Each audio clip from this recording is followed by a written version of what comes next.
ሰላም ጤና ይስጥልን ተመልካቾቻችን ዘወትር በዚህ ሰዓት ወደ እናንተ የምናደርሰው ሳምንታዊው የሰንኮፍ ፕሮግራማችን እንሆ ተጀምሯል። በዛሬው የሰንኮፍ ፕሮግራማችን ኢትዮጵያ ዘንድሮ ለሰባተኛ ጊዜ ጠቅላላ ምርጫን አከናውናለች።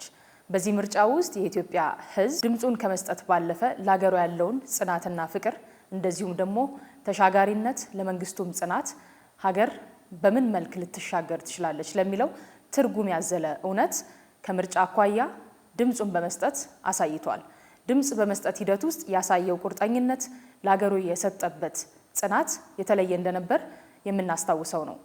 በዛሬው የሰንኮፍ ፕሮግራማችን ልናነሳ የወደድነው ከምርጫ በኋላ ስለሚኖር የሀገር ግንባታ ኑ ሀገርን ገንባ በሚል ፕሮግራማችንን ልንጀምር ወደናል። ለዚህ ሀሳባችን ደግሞ ሀሳባቸውን ያካፍሉናል ብለን እንግዳ ጋብዘናል። እንግዳችን የመጀመሪያ ዲግሪያቸውን ከመቀሌ ዩኒቨርሲቲ በሕግ አጥንተዋል። ሁለተኛ ዲግሪያቸውን ከጣሊያን ዩኒቨርሲቲ ኦፍ ቱሪን ሁለተኛ ዲግሪያቸውን ሰርተዋል። የሥራ ሁኔታቸውን የተመለከትን እንደሆነ የሕግ አማካሪና ጠበቃ ናቸው። እንደዚሁም ደግሞ በተለያዩ ዓለም አቀፍ ጆርናሎች ላይ የታተሙ የተለያዩ ጽሑፎችን ጽፈዋል። እንደዚሁም ከሕግ ጋር የተያያዙ ምክሮችን ያከናውናሉ። በአዲስ አበባ ዩኒቨርሲቲ አስተማሪ ናቸው። የዛሬው እንግዳችን ኪያ ጸጋዬ ከኛ ጋር ናቸው። እንኳን ደህና መጡ አቶ ኪያ። አመሰግናለሁ። በጣም እናመሰግናለን። መነሻ እንዲሆነን ኢትዮጵያ መርጣለች ማለት ምንድነው ትርጉሙ ከሚለው አብይ ጥያቄ እንነሳ። እንደምናውቀው በሕግ ወይም በሕገ መንግስት የተቀመጠ መንግስት የመንግስትነት ስልጣን የሚያዝበት መንገድ የኢፌድሪ ሕገ መንግስት በምርጫ ብቻ ይላል። ስለዚህ በዚህ ሕገ መንግስት መሰረት በፔሪዮዲክ የሆነ ወቅቱን የጠበቀ ምርጫ መደረግ አለበት። ህዝብ ለመንግስት ማንዴት ወይም ስልጣን የሚሰጥበት የማናቸውም ስልጣን ምንጭ ህዝብ መሆኑ የሚረጋገጥበት ምርጫ ነው ማለት ነው። ስለዚህ የኢትዮጵያ ህዝብ ይህንን በየወቅቱ በየ5 ዓመቱ የሚከናወንን ትልቅ ሁነት ያከናወነበት ወቅት ነው ማለት ይቻላል። ከዚህ ቀደም ኢትዮጵያ በተለያየ የፖለቲካ ሁኔታ ውስጥ እየወጣች እየወረደች የመጣችባቸው ዘመናቶች አሉ። ከዚህ አኳያ የዘንድሮውን ሰባተኛ ጠቅላላ ምርጫ እንዴት ያዩታል? እንደዚሁም ደግሞ በዚህ በሰባተኛው የምርጫ ሁኔታ ደግሞ የታዩ ታሪካዊ ሁነቶችም አሉ። ህዝቡ የመረጠበት መንገድ እንደዚሁም ደግሞ ጽናቱን ያሳየበት ሂደት እጅግ በጣም የተለየ እንደነበር በሁሉም ሚዲያዎች የተመለከትንበት ሁኔታዎች እንዳሉ ይታወቃልና ይህ የምርጫ ታሪካችን አንጻር ሲመዘን ለኢትዮጵያ ዴሞክራሲያዊ ጉዞ የሚሰጠው ትርጉምና አንድምታ ምንድን ነው ብለን ማሰብና መቀበል እንችላለን? በጣም ወሳኝ ነው ማለት እችላለሁ። አንደኛ የተመረጠው መንግስት 5 ዓመቱን አጠናቋል። ስለዚህ አዲስ የሚመረጥ መንግስት በህዝብ ይሁንታ የሚያገኝ ቅቡልነት ያለው መንግስት መስከረም ላይ መቋቋም አለበት። እንግዲህ ይሄንን የሚደረገው ይሄ ወሳኝነቱ ምንድነው? አገራችንም ሆነ በቀጠናችን ከፍተኛ ለውጦች እየታዩ ነው። ኢትዮጵያ የአፍሪካ ቀንድ አንከር ዋና መሪ ሀገር ነው የምትባለው። ስለዚህ የኢትዮጵያ ሰላማዊ የሆነ የስልጣን ሽግግርም ሆነ ወቅቱን የጠበቀ ምርጫ ማካሄድ እና ጠንካራ ሀገር መውጣት ለኛ ለሀገራችን ብቻ ሳይሆን ለቀጠናው አጠቃላይ አፍሪካ እንዲሁም በተለይ ደግሞ ለምስራቅ አፍሪካ ወሳኝ ነው ማለት ይቻላል። በተለያዩ ምክንያቶች ደግሞ አገር ውስጥም ያሉ በውጭም ያሉ አካላት የተለያዩ ስራዎችን ሲሰሩ ነበር። ይሄ ምርጫን ለማደናቀፍ ከሌሎች አካላትም ጋር ተቀናጅተው ህዝቡ ህገ መንግስታዊ መብቱን ኤክሰርሳይዝ እንዳያደርግ የተለያዩ ጉትጎታዎች ነበሩ፣ የተለያዩ ፕሮፓጋንዳዎች ነበሩ፣ ማጠልሸት ስራዎች ነበሩ እና ያ ሁሉ ሆኖ ግን የኢትዮጵያ ህዝብ ጨዋ ህዝብ ነው። ሀገርንና መንግስትን የሚለይ ህዝብ ነው እና በዚህ ምርጫም የታየው ይመስለኝ ሁሉም ምርጫው ላይ የተሳተፈ እጅግ በጣም ደስ ብሎ ደስተኛ ነው። ይሄ ደግሞ የዲሞክራሲ አንዱ ትልቁ ልምምድ ነው። የመጨረሻው ውጤት ሳይሆን ፕሮሰሱ ሂደቱ ወሳኝ በመሆኑ ይህንን ልዩ ያደርገዋል። በተለይ ደግሞ በኢኮኖሚም በተለያዩ ትልልቅ ግራንድ የሚባሉ ፕሮጀክቶች የሚሰሩበት ወቅት ነው እና ከማናቸውም ጊዜ ደግሞ የኢትዮጵያ ሰላምና ደህንነት የሚያስፈልግበት ወቅት ነው። ለዛ ደግሞ ጠንካራ በህዝብ የተመረጠ መንግስት ያስፈልጋል። ለዛ ይህንን ምርጫ ልዩ ያደርገዋል ማለት ነው። ህዝባችን እንግዲህ በተለያየ መንገድ እንዳስተዋል ነው ከሆነ በብርድ እንደዚሁም ደግሞ ፀሐዩ ሳይበግረው ሌሊትም ደግሞ በማለዳ ሳይነጋ በፊት ነው ሰልፎቹ የተጀመሩትና እነዚህን ሁሉ ሁኔታዎች የተመለከትን እንደሆነ ድምጹን ሰጥቷል። በእነዚህ ሁሉ ሂደቶች እንደ አንድ ምሁር የህዝባዊ ወረፋ ጽናት ለሀገር ግንባታ ወይም ናሽናል ቢልዲንግ ብለን የምናስበው የሚሰጠው የሞራል ልዕልና ምንድን ነው ብለን ማስቀመጥ እንችላለን? በጣም ትልቅ ሚና አለው ብዬ አስባለሁ። ለምን የህዝቡን ብልህ መሆን ነው ያሳየው። እናቶች ልጆች ተሸክመው ምርጫ ሲሄዱ ነበር። አካል ጉዳተኞች፣ ነፍሰ ጡሮች። አንዳንዴ በሶሻል ሚዲያም ዝም ብሎ አንዳንድ ከተማ አካባቢ ከሚነገረው ባሻገር አብዛኛው የሳይለንት ማጆሪቲ የሚባለው አብዛኛው የኢትዮጵያ ህዝብ ብልህ እንደሆነ ስቴት ኮንቲኒቲ ላይ የሀገረ መንግስትን ቀጣይነት ላይ ምንም አይነት ድርድር እንደሌለው እንዲሁም ደግሞ የሲቪክ ፓትሪዮቲዝም አርበኝነት ሲቪክ የሆነ ሀገርን መውደድ በእንደዚህ አይነት ጉዳዮች ላይ መሳተፍ ከአጭር የፖለቲካ እይታ ባሻገር ማህበረሰባችን እንደሚያይ ነው ያሳየው ብዬ አስባለሁና ይሄ ሾርት የሆነ በጣም አጭር የሆነ እይታ አጭር የፖለቲካ ትርፍ ባሻገር ህዝባችን ኢትዮጵያ እንደ ሀገር መንግስት ያስፈልጋታል። መንግስት ሲኖር ነው ጥያቄ መጠየቅ የሚቻለው። መንግስት የሌላቸው ሀገራት ምን አይነት ችግር ውስጥ እንዳሉ እናያለን። እነ ሊቢያም ማየት እንችላለን። አሁን በመካከለኛው ምስራቅም ያሉ ብዙ ሀገራት አሉ። በአፍሪካ ውስጥም ብዙ ሀገራት አሉ። ፌል አድርገው ሀገሩን ሌላ አገልግሎት ማቅረብ አይደለም ሀገሩን እንደ ሀገር ዲፌንድ ማድረግ የማይችሉበት አንዴ ከተበተነ ለመሰብሰብ በጣም ከባድ የሆነበት ወቅት ነውና ህዝባችን ባይናገርም በማህበራዊ ሚዲያ ላይ የወጣ ባይጮህም የህዝባችን እና በተለይ ሳይለንት ማጆሪቲ አብዛኛው ማህበረሰብ ምን ያህል ጥልቅ የሆነ የሀገረ መንግስት ግንባታ መረዳት እንዳለው ነው ያየሁት። እኔ በግሌ ትልልቅ ሽማግሌዎች፣ አዛውንቶች፣ ወጣቶች ራሱ የሃይስኩል ተማሪ መስሉ 18 19 ዓመት 20 ዓመት የሚመስሉ ልጆች ሲመርጡ አይቻለሁ በግሌ እና ይሄ የሚያሳየው በጥቂቶች በተለያየ አጀንዳ ተቀርጾ ከሚቀርበው አየር ላይ ካለው የማህበራዊ ሚዲያ ላይ ካለው ወሬ ባሻገር አብዛኛው ማህበረሰብ ለሀገሩ ቀናይ እንደሆነ ሀገሩ መንግስት እንዲኖራት ሀገሩ ጠንካራ መንግስት እንዲኖራት ፍላጎት እንዳለው ነው የሚያሳየው። ለአንድ ሀገር የፖለቲካ ስርዓት ውስጥ የህዝብ ተቀባይነት ለህግ የበላይነት ወሳኝ እንደሆነ ይታወቃል። የምርጫ ለሚመሰረተው መንግስት የሚሰጠው ህጋዊና ፖለቲካዊ ቅቡልነት ሀገር ውስጥና በዓለም አቀፍ ደረጃ እንዴት የሚመዘን ነው? በሀገር ውስጥ ደረጃ ሌጂቲሜት የሆነ መንግስት ቅድም እንዳልኩት በህገ መንግስቱ የማናቸውም ስልጣን የመንግስት ስልጣን ምንጭ ህዝብ ነው። ህዝብ ቅቡልነት ካልሰጠው ህዝብ ቮት ካላረገ ወይም ካልመረጠ ሌጂቲሜት የሆነ ወይም ቅቡልነት ያለው መንግስት ሊኖር አይችልም። ቅቡልነት ያለው መንግስት ደግሞ ወይም በህዝብ ይሁንታ ያገኘ መንግስት በኮንፊደንስ በሙሉ እምነት ከህዝቡ ባገኘው ድምጽ ተመስርቶ ትልልቅ አገራዊ ፕሮጀክቶችን መስራት ይችላል። ዓለም አቀፍ ግንኙነትን በተመለከተ ኢትዮጵያን ወክሎ የኢትዮጵያን ህዝብና መንግስት ኢትዮጵያን ደግሞ እንደ ሀገረ መንግስት የሚጠቅሙ የተለያዩ ውሎችን መዋዋል ይችላል። እውቅና ያለው ሌጂቲሜት ገቨርንመንት ስለሆነ ማለት ነው። ህዝብም አደራ ስለሰጠው ይሄን አደራ ለመወጣት ቃል የሚገባበት ነው ማለት ነውና በአጠቃላይ መንግስት ያለምንም የቅቡልነት በማያሻማም ሁኔታ ህዝብ 5 ዓመት ሰጥቼሃለሁ ብሎ በግልጽ የሚመረጥ መንግስት በሙሉ እምነት በኮንፊደንስ የተለያዩ ፕሮጀክቶችን መስራት ይችላል። ከሩቅም ከቅርብም ይሄን ምርጫ ላይ እንዳትሳተፉ፣ ምርጫው ዲሞክራሲ አይደለም፣ የተለያዩ ፕሮፓጋንዳዎች በተለይ ምርጫው ሲቃረብ በተለይ በዓለም አቀፍ ሚዲያዎች ከፍተኛ የሆነ ፕሮፓጋንዳ ስራዎች ነበሩና ምርጫ አትሳተፉ ከተባለ ምንድነው የሚሆነው? ሴናሪዮ ምንድነው የሚሆነው? መስከረም ላይ ያለው መንግስት ስልጣኑ ያበቃል። አሁን ደግሞ ምንድነው የሚሆነው? ኦኬ ምርጫ አልተመረጠም። ምርጫ ስላልተካሄደ ህጋዊ መንግስት የለም። ከመስከረም 30 በኋላ መንግስት የለም። ምክንያቱም የመጨረሻው መስከረም መጨረሻው ወር ላይ የተመረጠው አሁን ያለው መንግስት ስልጣኑ ያበቃል።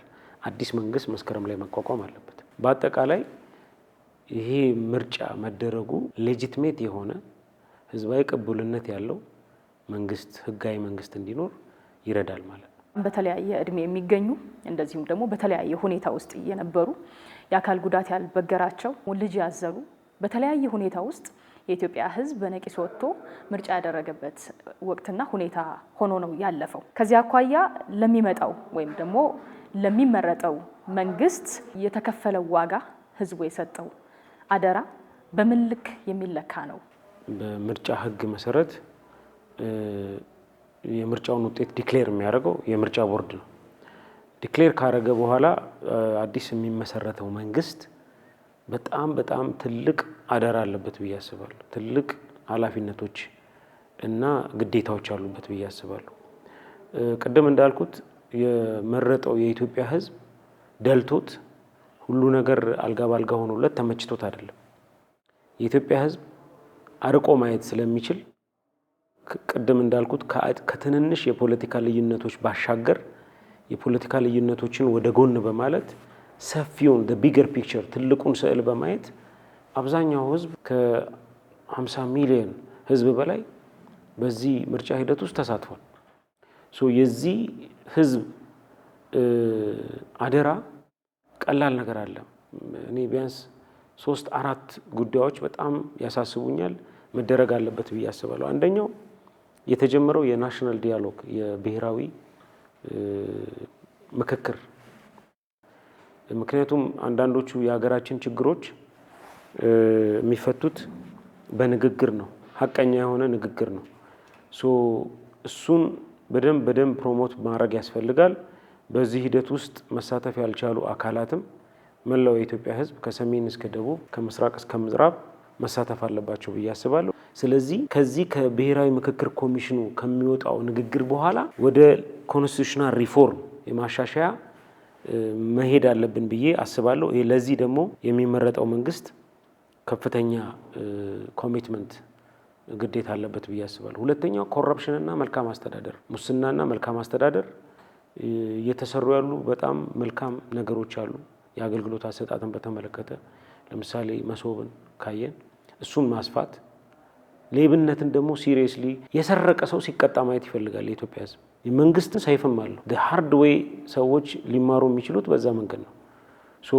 እዛ ላይ ሲሪየስ የሆነ አክሽን መውሰድ አለበት ብዬ አስባለሁ መንግስት። ሶስተኛው ኢምፖርታንት ብዬ የማስበው ስቴቢሊቲ ነው፣ የሰላምና ደህንነት ጉዳይ። ቅድም እንዳልኩት አንዳንዶቹ በናሽናል ዲያሎግ የሚፈቱ ናቸው። ድርድሮች መደረግ ካለባቸው ፕሮሞት መደረግ አለበት። ከኢትዮጵያ ብሔራዊ ጥቅም ጋር የማይጋጭ ዓላማ ያላቸው አካላት በሩ ክፍት ሊሆንላቸው ይገባል። ሆኖም ግን የውጭ ኃይሎች ቅጥረኛ ሆኖ ደግሞ የዚህን ሀገር ሰላም ማወክ፣ መረበሽ፣ ግጭት መፍጠር፣ የሰላም መንገድን ብትሰጡ አይ ሰላም አያዋጣኝም ብሎ የሚለውን ደግሞ ሲሪየስ የሆነ እርምጃ ሊወሰድ ይገባል። ስለዚህ ያንን ተጠቅሞ የሚቻለውን በድርድርም በንግግርም በምክክርም ጥያቄዎችንም አድሬስ በማድረግ እንደዛ ማስገባት፣ የማይቻለውን ደግሞ ሲሪየስ የሆነ ሜጀር በመውሰድ የሀገርን ሰላም፣ ደህንነት፣ የህዝብን ወጥቶ መግባት ማስከበር አለበት ብዬ አስባለሁ። እነዛ ኮር ጉዳዮች ላይ አድሬስ ማድረግ ከተቻለ የኢትዮጵያ አቅም አንዳንዴ እኛ ስለ ራሳችን የምናውቀውና ሌሎች ስለኛ የሚያውቁት የተለያየ ነው። እኛ ስለ ራሳችን ያለን አመለካከት በጣም የወረደ ነው።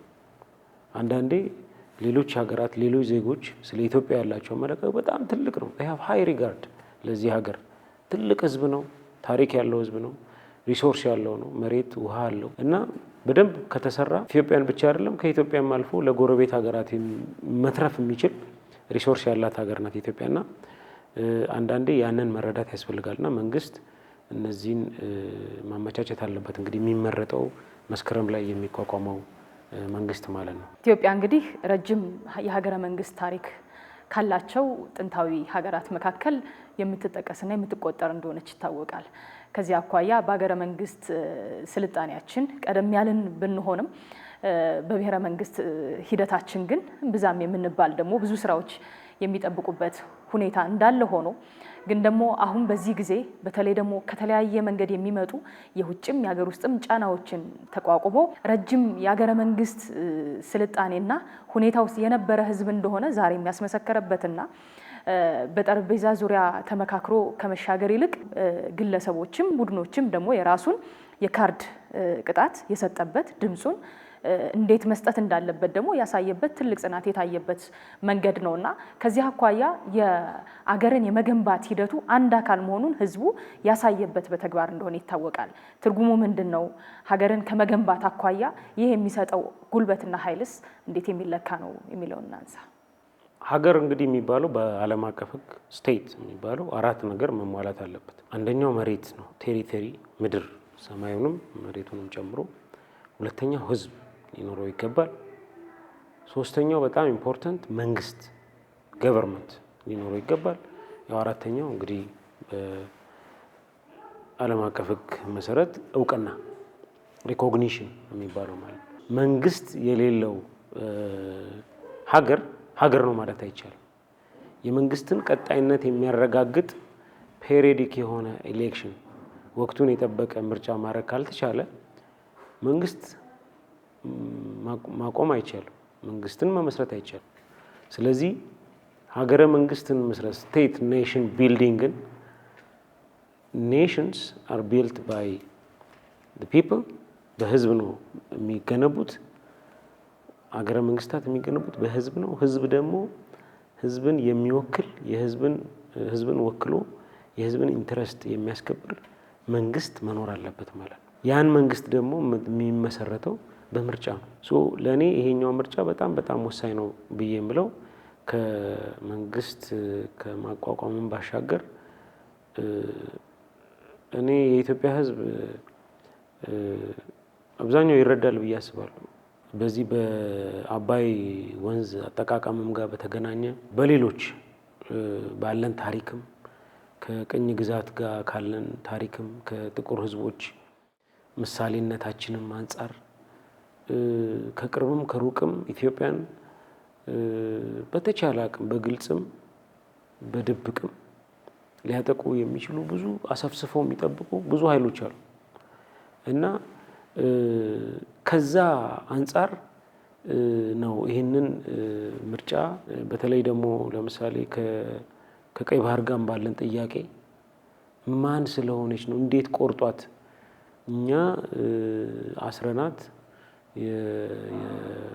በምድር ብሎክድ የሆነ ላንድ ሎክድ የሆነ በወደብ አልባ የሆነ ባህር አልባ የሆነ ሀገር ሰክሰስፉሊ መፍጠር የቻሉ ሀገራት ኢትዮጵያ ባህር አልባ ወንስ ባህርም ወደብም የነበራት ሀገር ባህርም ወደብም እንዳይኖራት ካደረጉ በኋላ ከብዙ ጊዜ ዝምታ በኋላ ይሄ ጉዳይ ወደ ፓብሊኩ ሲወጣ ማን እንዴት ቆርጧት ማን ስለሆነች ቀላል አይደለም። ፕሮፓጋንዳው አንዳንዴ ህዝባችን በዚህ በተለይ በማህበራዊ ሚዲያ ዘመን ምንጩን ማየት ያስፈልጋል እና እኔ አብዛኛው ህዝባችን በዚህ ሳይታለል በውጪ ጫና በውጪ ፕሮፓጋንዳ ሳይታለል ትልቁን ስዕል በማየት በዚህ ምርጫ መሳተፉ ታሪካዊ ነው ብዬ አስባለሁ። ይሄ ደግሞ ቀጣዩ 5 ዓመት በጣም በጣም ሲግኒፊካንት ነው። በጣም ብዙ የተጀመሩ ፕሮጀክቶች አሉ። ያንን የሚፈጽም መንግስት ያስፈልጋል። የመዳበሪያ ፋብሪካ አለ። አቪዬሽን ላይ ትልቁ ኤርፖርት እየተገነባ ነው። ትልልቅ የኢነርጂ ማመንጫ ፕሮጀክቶች እየተሰሩ ነው። እነዚህ ማለቅ አለባቸው። ይህንን መፈጸም የሚችል ጠንካራ የሆነ ኢፌክቲቭ ኮንትሮል ያለው መንግስት ያስፈልጋል። በተለይ ደግሞ የዘንድሮ ምርጫ የተመለከተ እንደሆነ ከዚህ ቀደም ከነበረው የምርጫ ሂደት የመራጮች ቁጥር በጣም ከፍ ብሎ የታየበት እንደሆነና ቀደም ሲል እንዳነሳ ነው በተለያየ እድሜ ክልልና ሁኔታ የሚገኙ ሰዎች የተሳተፉበት እንደሆነ ይታወቃል።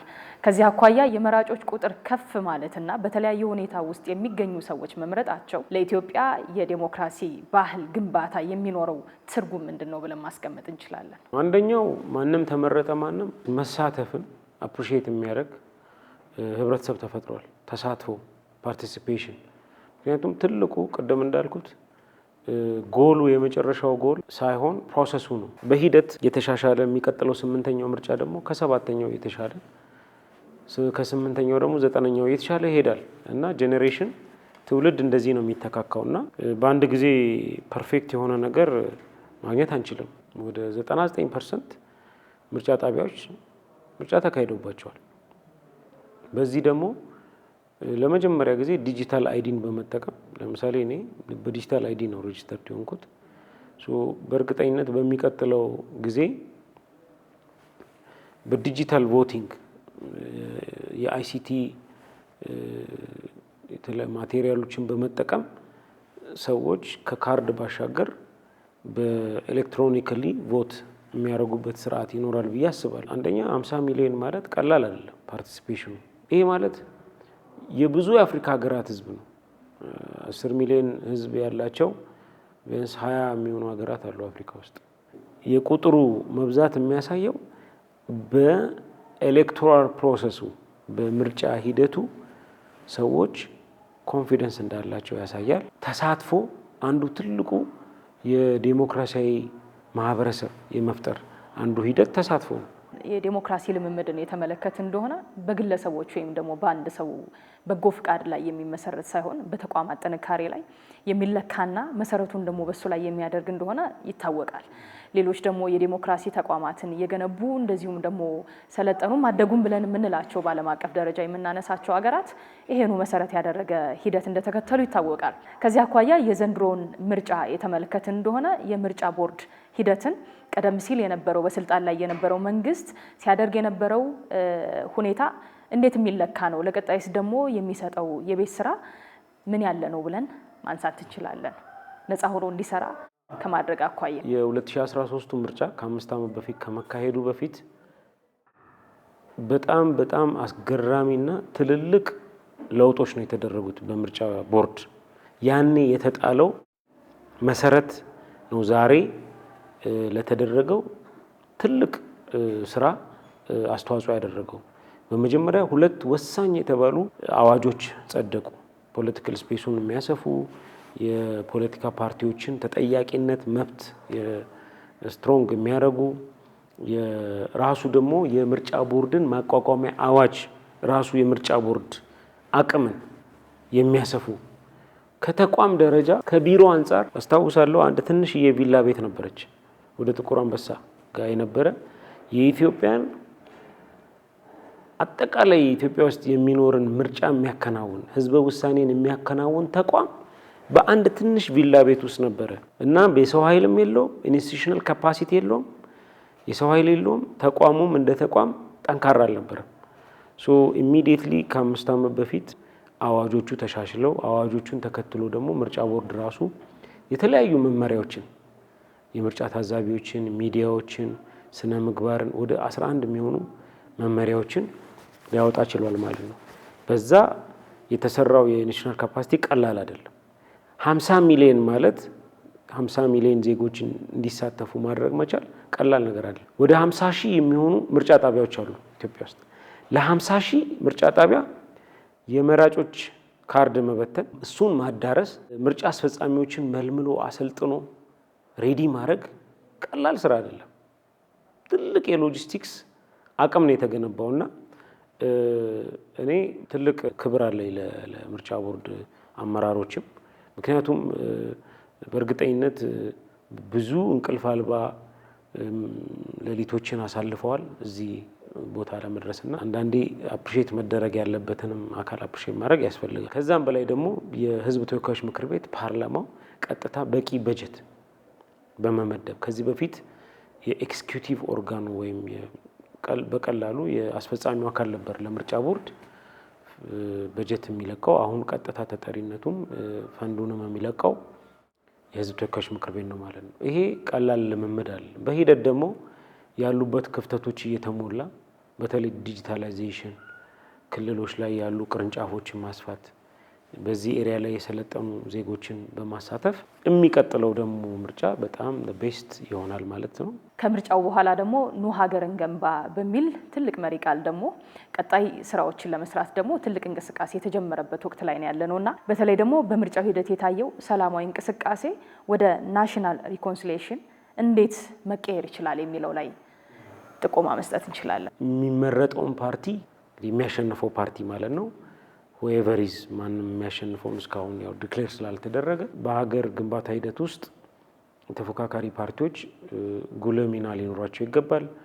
በመልካም አስተዳደር ውስጥ በሚችሉት አቅም ከተፎካካሪነት ባሻገር በሚችሉት አቅም ተሳትፎ እንዲያደርጉ መንግስትም የሚመረጠው መንግስት ማበረታታት አለበት።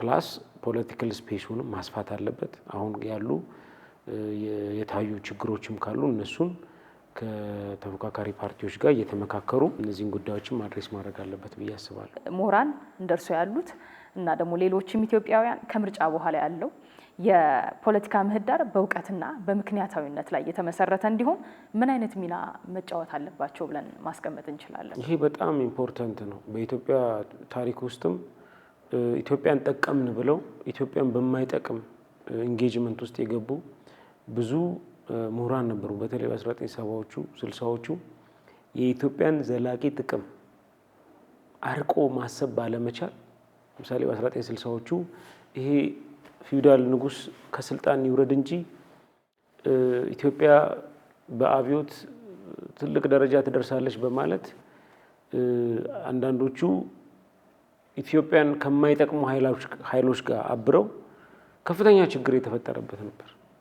እስከዛሬም ድረስ ለምሳሌ እኛ ወደብ አልባ የሆንበት የፖለቲካል ፕሮሰስ ቀላል አይደለም። ኢትዮጵያውያን እዚህ ሆነው የኤርትራ መገንጠል በደንብ በደረታቸውን ነፍተው ትክክል ነው ሳይንሳዊ ነው ብለው የኢትዮጵያ የባህር በር የማግኘት መብት የሚለውን ሳያዩ በጥራዝ ነጠቅነት ከፍተኛ የሆነ የብሔራዊ ኪሳራ ያደረሱ ፖለቲከኞች አሉ፣ ፖለቲካል ፓርቲዎችም አሉ። ይሄ ቁንጽል ነገር በመረዳት ይመስለኛል እና አሁንም ምሁራን በደንብ አድርጎ ሰከን ባለ መንገድ እያንዳንዱ ሌሎች ሀገራትን ካየን ግብጽ ብታይ እያንዳንዱ የግብጽ ምሁር ግብጽ የምትባለው ሀገር በምን ትጠቀማለች፣ እኔ እንዴት ጠቅማታለሁ፣ ከመንግስቱ ጋር ችግር ሊኖርበት ይችላል። ግብጽን ከሚገዛው ፕሬዚደንት ይሁን ፓርቲ ይሁን ከተለያየ አካላት ችግር ሊኖርበት ይችላል። ግን ግብጽን እንደ ግብጽ እንደ ስቴት ችግር የለባቸው። እኛ ሀገር ከሚመራው ፓርቲ ጋር ችግር ያለበት ሰው ወይም ከመሪው ጋር ችግር ያለበት ሰው ለኢትዮጵያ ሊጠቅም የሚችልም ነገርን በዜሮ ነው ማባዛት። ይሄ ዜሮ ሰም ፖለቲክስ የሚባለው የዜሮ ድምር ፖለቲካ እንደሚባለው እና ምሁራን ትልቅ ሚና አላቸው። በተለይ ማህበረሰብን በማንቃት በሳል የሆኑ ጥልቅ የሆነ አንደርስታንዲንግ መንግስትንና ሀገርን የሚለይ ማርክ ትዌይን የሚባል የአሜሪካ ምሁር ሁልጊዜ ቢሆን መንግስትን ሁልጊዜ ከሀገር ጎን ቁም፣ መንግስትን ግን በሚገባው ሰዓት ደግፈው፣ ሁልጊዜ ሀገርህን ደግፍ። ሀገር በምንም አይነት ኮንዲሽን ውስጥ ሀገርን በተመለከተ ተቃውሞ ሊኖር አይቻልም፣ ወይም የሀገርን ጥቅም የሚጎዳ ነገር ላይ እንጌጅ ማድረግ። መንግስት በሚገባው ሰዓት ተደግፈዋለህ፣ በሚነቀፍ ሰዓት ይነቀፋል። በሚደገፍ ጥሩ ሲሰራ ይመሰገናል፣ መጥፎ ሲሰራ ደግሞ ይተቻል። ሀገር በተመለከተ ግን እንደዚህ አይነት ጥያቄዎች ታስገባ ነው የሚለውና ምሁራንም የሀገሩን የሚያስተዳድረው መንግስት ወይ መሪ ወይም ገዢ ፓርቲ ላይ ችግር ሊኖረው ይችላል፣ ሊተቸው ይችላል። ኦልራይት ህዳሴ ግድብ የአንድ መሪ አይደለም፣ የአንድ መንግስት አይደለም፣ የአንድ ፓርቲ አይደለም፣ የኔ ብቻ ሳይሆን የልጆቻችንም ነው። ሁልጊዜ የሀገርን ጥቅም በተመለከተ ምንም አይነት ድርድር አያስፈልግም። መንግስት በተመለከተ መቃወምም መተቸትም ይቻላል እንደምታውቂው። ግን ሀገርን በተመለከተ ግን ምሁራን በተለይ ሁሉም ዜጋ በተለይ ደግሞ ምሁራን የተማሩ ዜጎች ሀገርን በተመለከተ አንድ አይነት አቋም ሊኖራቸው ይገባል። ለምን የሀገር ጥቅም በምንም አይነት ድርድር ውስጥ የሚገባ አይደለም። ናሽናል ኢንተረስት ማለት ነው። ከሁሉም በላይ በዚህ ምርጫ ያስተዋል ነው ቀደም ሲል አንስተነዋል፣ ግን ደግሞ ከምን አንጻር ሊመዘን ይችላል የሚለውን እንድናነሳ ስለፈለኩ ነው። እናቶች ልጆቻቸውን በጀርባ አዝለው ሲመርጡ ታይተዋል። ይህ ለቀጣይ ትውልድ የሚሰጠው የፖለቲካ ባህል ግንባታና ለሀገር ደግሞ የሚሰጠው ዋጋ ምንድን ነው? ከትውልድ እይታ አንጻር ከተመለከት ነው። የኢትዮጵያ ሕዝብ ትልቅ ባህል እና የመንግስትነት ታሪክ ያለው ሕዝብ ነው። የመንግስታቱ ቅርጽ የተለያየ ሊሆን ይችላል፣ ግን መንግስት የሚለውን ተቋም የሚያቅ በመንግስት ጥላ ስርም ሲመራ የነበረ ማህበረሰብ ነው። መንግስትን ለመሾም ወይም እንደኔ ሆኖ ያገለግለኛል የሚለውን አካል ድምጽ ለመስጠት ዜጎች ያላቸውን ኮሚትመንት ነው ያየሁት። ሁለተኛ ተስፋቸውንም ነው። አሁን ያሉበት ሁኔታ ሁሉም ሰው ባልተመቸ ሁኔታ ውስጥ ሆኖ ለሀገራቸው ያላቸውን ተስፋ መንግስት ለማቋቋም ለመመስረት ያላቸውን ፍላጎት እንዲሁም ደግሞ በተለይ የውጪ ኃይሎች የኢትዮጵያ ሕዝብ ባህሪው እኛ እርስ በርስ እዚህ ሽኩቻም ችግርም ሊኖርብን ይችላል ውስጥ፣ ግን የውጪ አካል መጥቶ ይሄንን አርግ አታድርግ የሚለውን ኃይል አይወድም። የኢትዮጵያ ሕዝብ በፍጹም አይቀበልም። ይሄ ከስነ ልቦናውም ጋር አይሄድም። ያ ነው የሆነው። በተለይ ምርጫው ሊቃረብ አንድ ሳምንት ሲቀረው ከፍተኛ ዘመቻ ነበር። ሚኒስትሪምም በሶሻል ሚዲያዎችም ከፍተኛ ርብርብ ነበር። ይሄ ሁሉ ሆኖ የኢትዮጵያ ሕዝብ እንደውም በእልህ ነው ሄዱ የመረጠው እና ተርናውቱ ቀላል አይደለም። በምርጫ የተሳተፈው ያው በቅርብም እዚህ ያሉ የአውሮፓ ህብረት አባል ሀገራትም የተለያዩ ኤምባሲዎችም ኮንፈርም አድርገዋል፣ አድንቀዋል የኢትዮጵያን ሕዝብ ተሳትፎውን። የምርጫ ቦርድ የምርጫውን ሂደት ያከናወነበትን ሂደትም በመግለጫቸው አረጋግጠዋል። እና ለእኔ የዜጎችን ትልቅ ኮሚትመንት በሀገራቸው ያላቸውን ተስፋ ነው ያሳዩት። እና ልጇን አዝላ የመረጠችው ሴት ለልጇ ያላትን ተስፋ ነው ያሳየችው ብዬ የማስበው።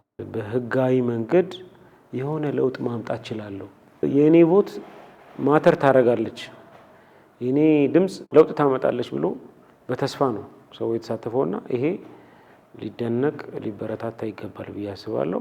ከምርጫው በኋላ እንግዲህ ከውጤቱም በኋላ ገዢውን መንግስት የሚገዛውን መንግስት የመረጡም ያልመረጡም አካላትን ሰርቭ የሚያደርግ ሁሉንም ዜጎች በእኩልነት ሰርቭ የሚያደርግ መንግስት ያስፈልጋል።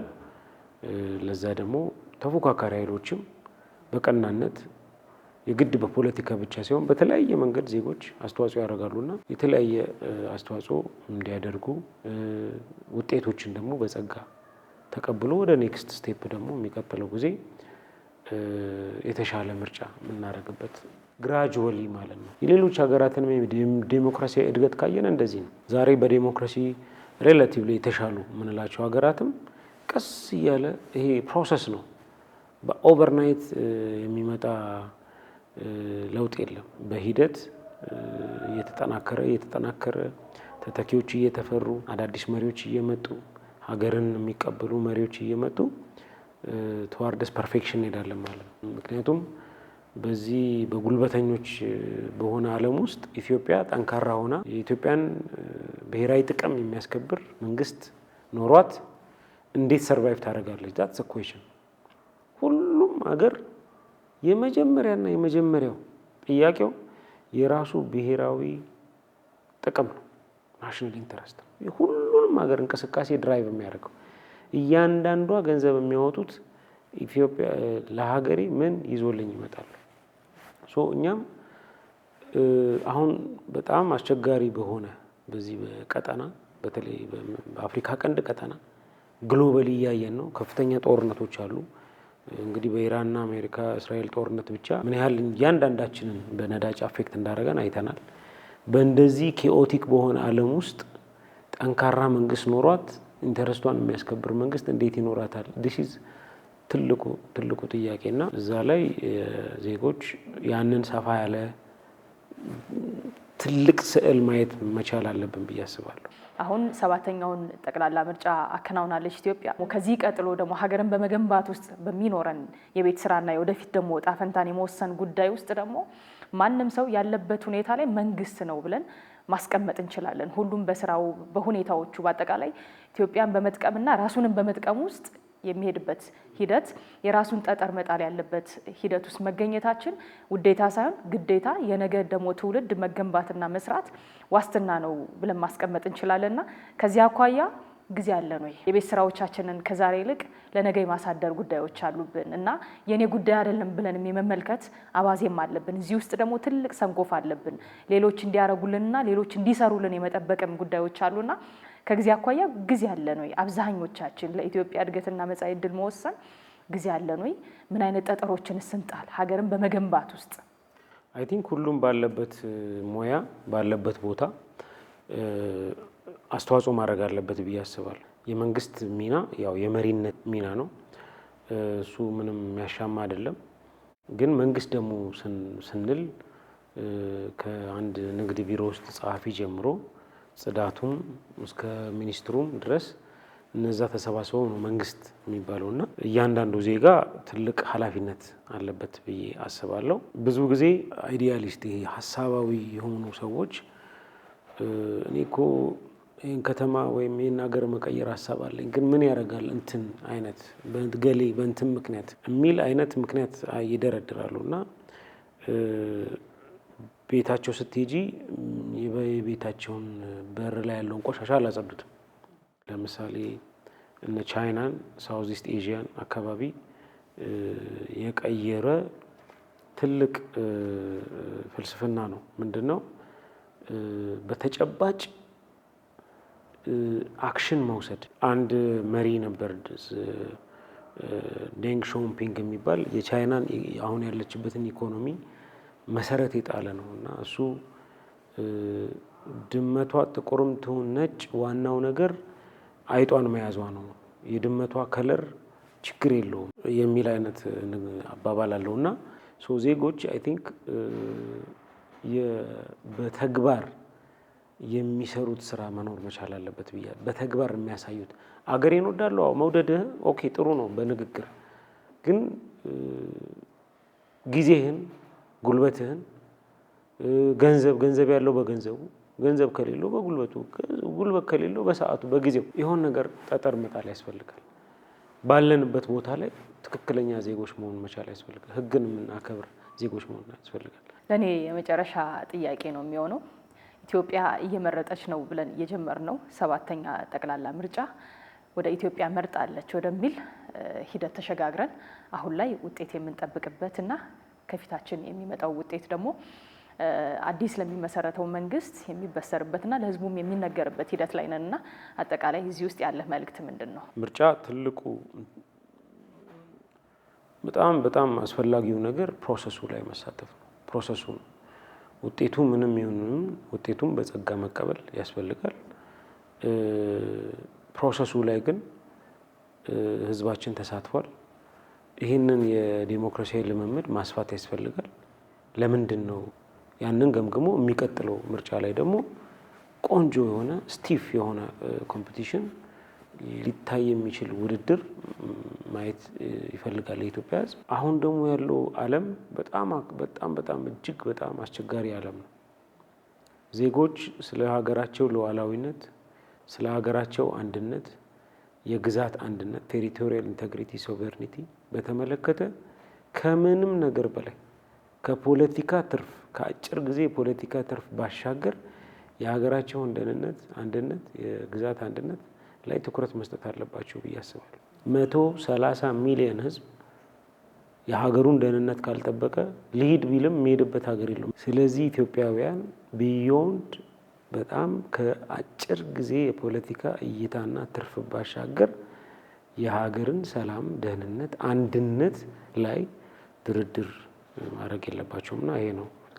አመሰግናለሁ። ቴንክ ዩ ተመልካቾቻችን ዘወትር በዚህ ሰዓት ወደ እናንተ የምናደርሰው የዘንድሮውን 7ኛው ጠቅላላ ምርጫን መሰረት በማድረግ ምርጫ ተጀመረ ብለን ተጠናቀቀ እስከምንልበት ጊዜ ድረስ ያለው ሂደትና እንዲሁም ደግሞ ወደፊት ያለው ሁኔታ ኢትዮጵያ በምን አይነት ሁኔታ ውስጥ ነው የምትቀጥለው፣ እንደዚሁም ደግሞ ሀገርን መገንባትና ሀገርን ደግሞ ማጽናት የሚለው ጉዳይ ላይ ጥያቄዎችን አንስተን ለጥያቄዎቻችን ምላሽ ሰማን። ሳምንት በሌላ ርዕሰ ጉዳይ በሌላ እንግዳ እንገናኝ። ቸር ቆዩ ተመልካቾች።